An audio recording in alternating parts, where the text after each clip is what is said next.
High বন্ধুরা, কুকুমনি রান্নাঘরে সবাইকে স্বাগত জানাই। আজকে আমি চিকেন পকোড়া করে আপনাদের দেখাবো।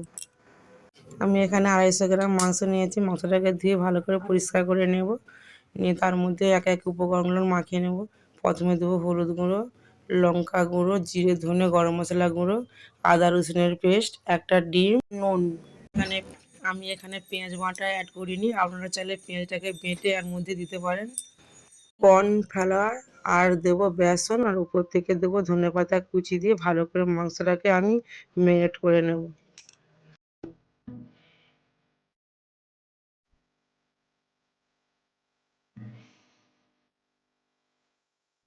আমি গ্যাসের মধ্যে একটা ননস্টিকের কড়া বসিয়ে দিয়েছি।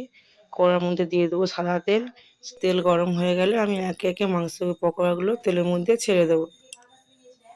মিডিয়াম আঁচে আমি লাল লাল করে ভালো করে উল্টি পাল্টে ভেজে নেব।